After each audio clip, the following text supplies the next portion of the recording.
Students, आज की class में हम सीखेंगे जावा स्क्रिप्टिंग में। और जो हमारे आज के टॉपिक्स हैं इसमें हम फर्स्ट नंबर पर जो है फॉर लूप के बारे में सीखेंगे। उसके बाद जो है फॉर लूप का सिंटैक्स देखेंगे और एक स्क्रिप्ट जो है लिखेंगे जिसमें हम अपने नेम्स को जो है 10 टाइम्स प्रिंट करेंगे जावा स्क्रिप्टिंग के अंदर फॉर लूप का यूज़ करते हुए। तो अपनी क्लास को हम स्टार्ट करते हैं। फर्स्ट नंबर पर फॉर लूप जो है क्या है, ठीक है। For loop is use to repeat any statement number of times in JavaScript, ठीक है। अभी हम फॉर लूप की बात कर रहे हैं जावास्क्रिप्ट के हवाले से। तो मतलब ये कि अगर किसी भी स्टेटमेंट को आप नंबर ऑफ टाइम्स जो रिपीट करना चाहते हैं तो उसके लिए जो है आप फॉर लूप का यूज़ जो करेंगे। और जिन्होंने लास्ट क्लास अटेंड की है तो मतलब ज़रूरी नहीं है फॉर लूप का, और भी लूप्स आपके पास अवेलेबल हैं, लेकिन उनके बारे में हम आपको बताएंगे। वाइल लूप को मैं पहले ही एक्सप्लेन जो है आपको कर चुका हूँ। मतलब लूप का वर्ड कहीं भी आ रहा है, ठीक है, जावास्क्रिप्टिंग के अंदर, मतलब कि उससे आप क्या करेंगे, किसी भी स्टेटमेंट को रिपीट ही कर सकते हैं। और उसके बाद क्या, user can define in loop that how many times statement will be repeated. अब लूप के अंदर आपके पास ये फैसिलिटी अवेलेबल होती है कि आप ये बता सकते हैं कि लूप जो है कितने टाइम्स स्टेटमेंट को रिपीट करेगा, कितने टाइम्स जो है लूप रन होगा।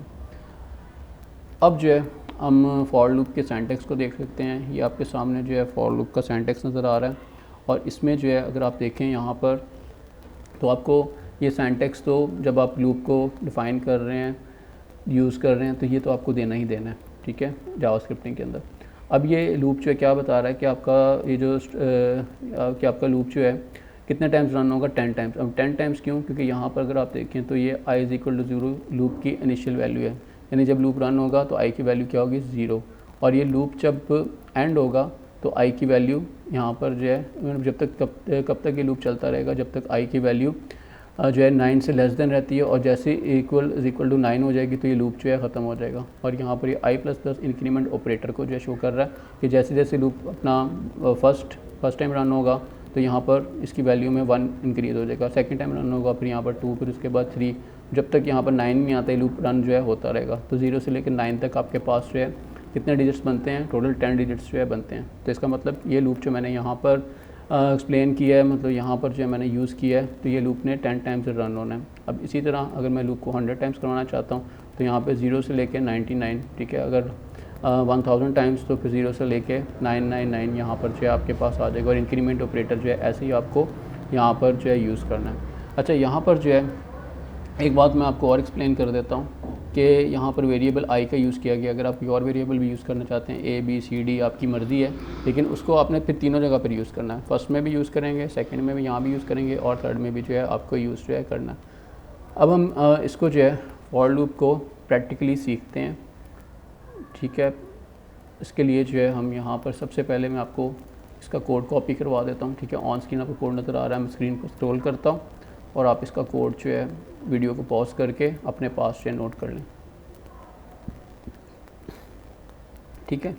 और एक बात मैं दोबारा आपको एक्सप्लेन जो है बता देता हूँ। यहाँ पर ये जो हेड का टैग है इसके अंदर कुछ चीज़ें जो है बाय डिफ़ॉल्ट आ रही हैं। तो ये डिफ़ॉल्ट जो मैं कोड का स्ट्रक्चर ले लेता हूँ VS कोड के अंदर, उसकी वजह से आ रही हैं। तो अगर आप इसको यूज़ नहीं भी करते तो उससे कोई फ़र्क जो है नहीं पड़ता, क्योंकि आपको ये पता है, मैंने आपको बताया था कि जो शिफ्ट के साथ जो है जब आप 1 प्रेस करते हैं तो उसमें बाय डिफ़ॉल्ट आप स्ट्रक्चर जो है ले सकते हैं कोडिंग का। तो इस वजह से यहाँ पर नज़र आ रहा है, यानी इसकी ज़रूरत यहाँ पर जो है फ़िलहाल हमें नहीं है। तो अगर ले भी लेते हैं उससे कोई फ़र्क नहीं पड़ता, हमारा स्क्रिप्ट तो वर्क कर ही रहा है। तो यहाँ पर ये आपने कॉपी कर लिया होगा। अब मैं आपको इसकी आउटपुट दिखाता हूँ, ठीक है। आउटपुट हमारे पास कुछ इस तरह से आनी चाहिए। मेरा नेम जैसे यहाँ पर जो है आपको 10 टाइम से नज़र आ रहा है, ठीक है। अब फ़र्ज़ किया कि हमें ये टास्क मिलता है कि जावा स्क्रिप्टिंग के अंदर जो अपना नेम 10 टाइम्स प्रिंट करके दिखाओ, ठीक है। तो ठीक है, मैं VS कोड को ओपन कर रहा हूँ। तो यहाँ पर जो है ये स्ट्रक्चर मेरे पास अवेलेबल है। तो सिंपली मैं यहाँ पर क्या करता हूँ, ठीक है, पहले तो मैं इसको डिलीट करता हूँ ताकि आपको बिल्कुल बेसिक से जो है मैं एक्सप्लेन आपको कर दूँ। तो डॉक्यूमेंट डॉट राइट का जो फंक्शन है इसके बारे में आपको ऑलरेडी पता है। तो मैं यहाँ पर टाइप करता हूँ इसमें अपना नेम, ठीक है। तो अपना नेम और उसके बाद जो है, ताकि मेरा नेम जो है ठीक है कंप्लीट आए, और उसके बाद साथ नहीं है बल्कि यहाँ पर जो है, ठीक है, बॉटम में, मतलब नेम के बाद नीचे नेम जो है आता रहे, ठीक है। उसके साथ ही जो है हॉरिजॉन्टली प्रिंट नहीं करे बल्कि वर्टिकली एक पूरे सीक्वेंस में प्रिंट हो, उसके लिए मैंने यहाँ पर जो BR का फंक्शन यूज़ किया, ठीक है। BR का जो टैग है इसको यूज़ करना है, ठीक है। अब इसको मैं अगर रन करता हूँ तो अब ये देखें नेम आ गया, ठीक है। अब मुझे 10 टाइम्स चाहिए, तो ठीक है बिल्कुल सिंपल सा कोड है। मैंने यहाँ पर जो है 10 टाइम्स प्रिंट करवा देना, ठीक है। ये मैंने यहाँ पर जो है ठीक है कॉपी किया, 10 टाइम्स हो गया। लेकिन मुझे किसी ने टास्क दिया, उसने मुझे ये कहा कि इसको आप 1000 टाइम प्रिंट करवा के देखो। आप मुझे इस बात का आंसर दें कि क्या आप इसको 1000 टाइम्स जो है यहाँ पे टाइप करेंगे, ठीक है। तो प्रोग्रामिंग में अक्सर ऐसा होता है जब हम यहाँ पर कोडिंग कर रहे होते हैं तो हमें जो है जो स्टेटमेंट्स होती हैं हम इतने टाइम्स नहीं कर सकते, उनके लिए हमें लूप्स की ज़रूरत जो है पड़ती है, ठीक है। अब जैसे हमने आज की क्लास में फॉर लूप के बारे में सीखा है, तो सिंपली आप इतना लंबा काम मत करें, आप सिंपल जो आपकी स्टेटमेंट है उसको फॉर लूप में रख दें, ठीक है। तो अभी आप देखें मैं किस तरह से अपने टास्क को जो है कंप्लीट करता हूँ। यहाँ पर फॉर का यूज़ करेंगे, ठीक है, स्मॉल लेटर्स में है क्योंकि आपको पता है कि जावास्क्रिप्टिंग जो केस सेंसिटिव लैंग्वेज है, ठीक है। फॉर आई एक वेरिएबल है, फिर यहाँ पर 0, ठीक है, सेमीकोलन, और इसके बाद जो है आई अब less than is equal to 9, फिर सेमीकोलन, और इसके बाद जो है इंक्रीमेंट ऑपरेटर आएगा आई प्लस प्लस का। ये आपने इतना कर दिया और ये आपने लूप का स्ट्रक्चर जो मैंने आपको बताया था उसको आपकी जो स्टेटमेंट है आपने उसको लूप के स्ट्रक्चर में रख देना है, ठीक है। तो इतना काम हमारा जो है यहाँ पर कंप्लीट हो चुका है। अब मैं आपको बताता हूँ कि अब होगा क्या, ठीक है। ये देखें इसको मैं रन करता हूँ सेव करवा के, तो ये 10 टाइम्स आ गया, ठीक है। अब यहाँ पर जो है एक और चीज़ कि अगर आपको यहाँ पर लूप में कन्फ्यूजन हो रही है कि ये 10 टाइम्स और 100 टाइम्स को कैसे करें, तो आप 0 की जगह 1 कर दें, ठीक है। तो 1 से स्टार्ट हो रहा है, अब ये 10 टाइम्स, ठीक है, इससे कोई फ़र्क जो है नहीं पड़ेगा। तो ये देखें ऑल बी 10 टाइम्स को ही आ रहा है आंसर। अब मैं आपको ये कहता हूँ 100 टाइम्स रन करके दिखाओ, तो आप सिंपली यहाँ पर जो है सेंटर में वैल्यूज़ को आपको चेंज करना है, सेव करवाया, ये आ गया 100 टाइम्स।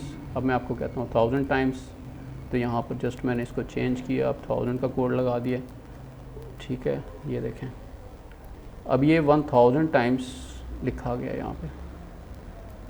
जो काम आप वैसे नहीं कर सकते थे वो एक डिफ़िकल्ट काम था हमारे लिए। तो लूप्स की प्रोग्रामिंग के अंदर जो है एक बहुत ज़्यादा जो है इम्पोर्टेंस है। तो अभी आपने जो है आज की क्लास में फॉर लूप को जो है यूज़ करना सीख लिया है। आई होप कि आप इसको यूज़ करते हुए जो है और भी प्रोग्राम्स जो है डिफरेंट बना सकते हैं और कॉन्सेप्ट आपको और ज़्यादा जो क्लियर हो रहा होगा। फिर भी अगर आप समझें क्योंकि बात आपको समझ में नहीं आ रही है, आप मुझे ज़रूर कमेंट्स में बताएं, मेरे व्हाट्सएप ग्रुप पर मुझे बता सकते हैं ताकि मैं आपको और बेहतर जो है गाइड कर सकूँ। वीडियो अगर आपको अच्छी लगती है आप इसको लाइक कर सकते हैं, चैनल को सब्सक्राइब कर सकते हैं और बहुत सारे लोगों के साथ जो शेयर कर सकते हैं। खुद भी सीखें और लोगों को भी सिखाएं, ठीक है। अपने भी नॉलेज को इंक्रीज़ करें और दूसरों की भी हेल्प करें। और सीखने के बाद जो है अगर आप हमारे फ्रीलांसिंग के प्रोजेक्ट्स में हमारी हेल्प कर सकते हैं तो उसमें भी आप हमारे साथ जो है काम कर सकते हैं। वीडियो देखने के लिए आप सबका बहुत बहुत थैंक यू।